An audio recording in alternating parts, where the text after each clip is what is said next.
Are you feeling disrespected by your adult son or daughter and you are just plain over it?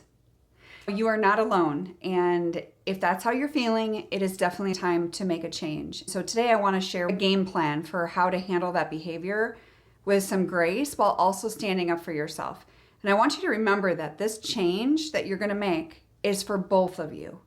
It is for both of you. Moms always feel like boundaries are so hard and that they automatically need to respect their child. While we do respect them, my first point is respect starts with you.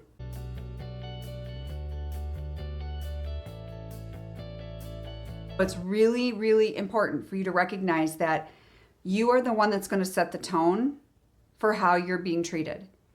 If you've been compromising your self-worth by tolerating disrespect or bending over backwards to avoid conflict, your son or daughter may be taking advantage of that, right? Some of them are, some of them aren't. But I want to encourage you to take a look at that. And I want to encourage you to take a look at areas in your own life where you may be allowing disrespect from others, family members, friends, colleagues, etc. Ask yourself, do you let their boundaries slip? Do you make excuses for toxic behavior just to keep the peace in other relationships as well?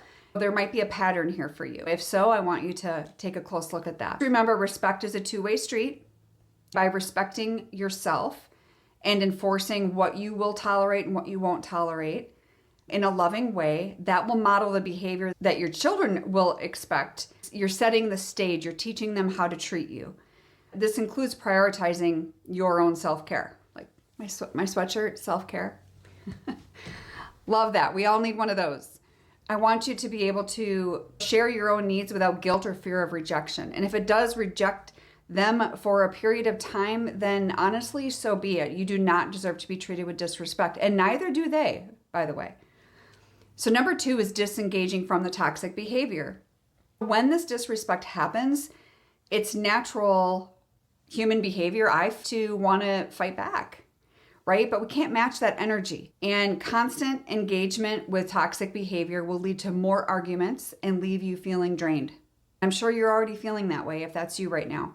The key here is to teach you how to emotionally detach in the moments that are happening with these conversations with your child. So the disengaging isn't about ignoring the problem, but about refusing to participate in a harmful exchange. Let me say that again, refusing to participate in a harmful exchange. It can be a simple statement where I won't tolerate being spoken to like that. And then you physically remove yourself from the situation. That speaks volumes. I want to empower you to stand firm in your own values, showing them how to remove themselves from situations where they're being disrespected, right? This is typically a cycle.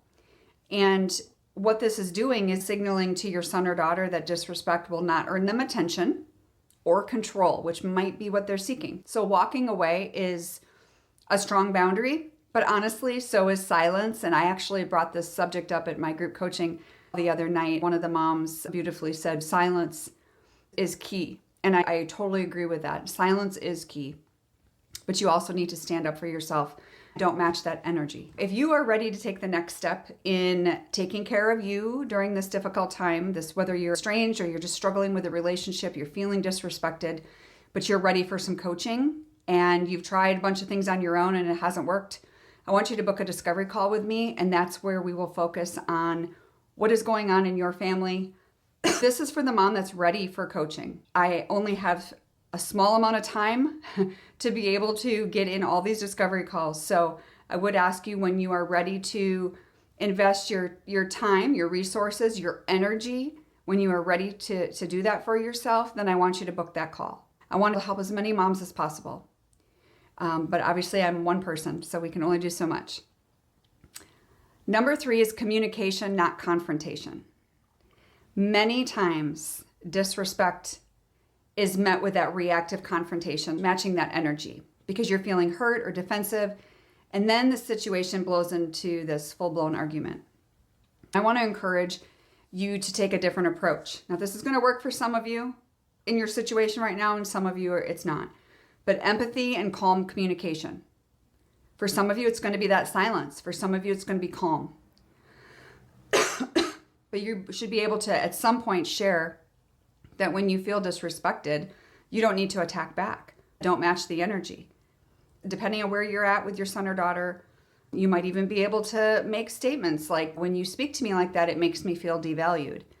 And the difference there is the child that is not intending to harm you is going to hear that and have a conversation, right? In other situations where your son or daughter is intentionally trying to harm you in that moment, it's probably not going to work, right? But it does allow for constructive conversation with those that are ready for that.